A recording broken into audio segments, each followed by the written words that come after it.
Hi, this is David Moore from Clearing the Vision Photography and More Consulting. And today, rather than just give you a blog post on my Clearing the Vision blog, I thought I'd talk to you a little bit about the announcement of the new Fuji X-E1, the kid brother to the well-regarded but sometimes frustrating Fuji X-Pro1. Now, buyer's remorse is something that perhaps springs to mind when you read the specs of the EX1, especially if you have an X-Pro1 at home. And the reason for that is quite simple. The EX1 will take the same pictures as the X-Pro1, but it costs near $1,000 rather than the $1,700 that you probably shelled out if you got one of these.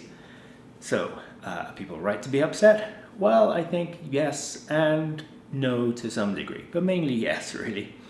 Let's look at why. Basically, you have the same sensor in the EX1 as is in the X-Pro1. You have the same processor, and obviously it works with the same lenses in the same way, and the interface is very similar with the analog display, the analog buttons, and so overall what you get is a smaller camera that is cheaper but takes the same quality of images. So what do you lose, if anything, to make up the $700 difference in price? Well, the big thing is the lack of an optical viewfinder.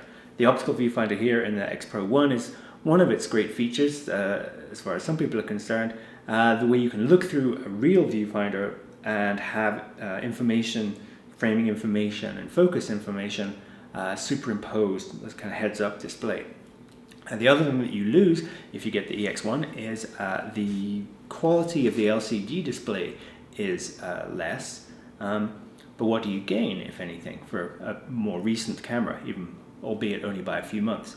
Well, you gain a better electronic viewfinder. The EVF in the X-Pro1 camera is a very good one that's used in the Sony NEX7, I think. And the other thing you gain, which is of great interest to me, is a stereo mic in port, which would be very handy for attaching external mics for shooting video. So let's see, you get a smaller camera, lighter, which is great because some people have commented that while this is a light camera, it's not small in some ways. It's kind of much bigger than the Micro Four Thirds.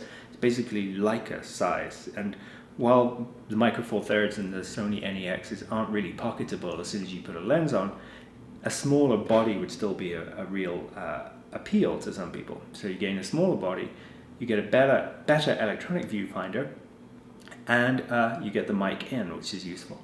So it looks like it's a really good camera. The other thing that you gain with it, which is coming to the X-Pro1, so it's a bit of a wash, but it's good news nonetheless, is that there'll be a firmware update for the X-Pro1 next week, which will apparently improve the autofocus speed, and especially in low light, which is great. And it also helps with manual focus by giving you an extra magnification choice to check that your focus is on if you're using manually focused lenses. Now that firmware will also be in the EX1, so it should perform just as quickly, although we'll have to see how the EVF works, because to be honest, in this camera, the EVF is pretty slow. Now the issue I've had with it is that I've missed focus with the optical viewfinder quite often. Maybe I'm just not used to it, maybe I'm too used to expecting it to work like an SLR, where I just see the frame and focus on wherever my focus point is. And the optical viewfinder doesn't work like that. It takes a little bit of getting used to.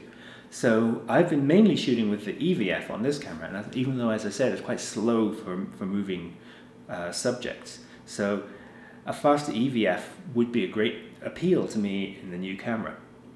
The other thing that I think is important about it, as far as showing the support that Fuji has for the whole system, is that with the EX1 has been the announcement of a new lens, a medium zoom, so kind of like a kit lens, but when you think about it, the performance of it is great. It's a f2.8 at the wide end, and it looks not too big, and it will be a real addition to the stable of lenses, the first zoom that they've announced with the X mount.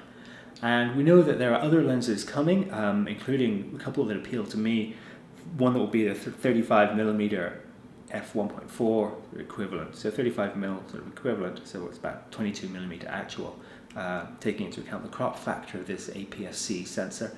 The other lens that I like the look of is the one that will be equivalent to an 85mm 1.4. So 35 and 85 in kind of full frame 35mm parlance are the lenses in which I kind of tend to do most of my thinking.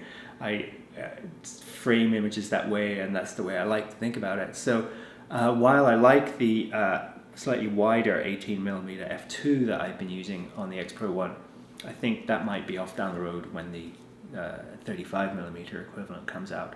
So overall, buyer's remorse a little bit, yeah, because this is to my for my needs a better camera that's smaller, and it is $700 cheaper.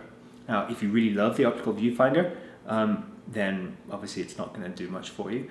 But I think, you know, it's good to see the progress that Fuji are making, and so maybe there'll be an X-Pro2 that will wow us even further. But I think honestly, we can't be too surprised that Fuji have followed up the success, but perhaps not quite the, you know, completely uncriticized success that the X-Pro1 has had, with the launch of a more affordable camera that's more of a direct rival to the Olympus OMD5 and the Sony NEX cameras. So I think it's a bit of a smart choice, and to be honest, I quite fancy one. I could see myself with two X-mount bodies. It'd be really unobtrusive, it would be very powerful. And what's not to like, if you haven't got into the X-Pro1 before, then honestly I wouldn't necessarily recommend you buy one.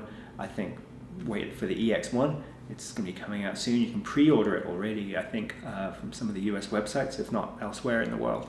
And that would be the camera I'd recommend you take a look at. It's great image quality, small body, really good in low light, and hopefully if the autofocus is faster and the EVF is great, I think it'll be a real winner. So, thanks very much, and I'll talk to you again soon.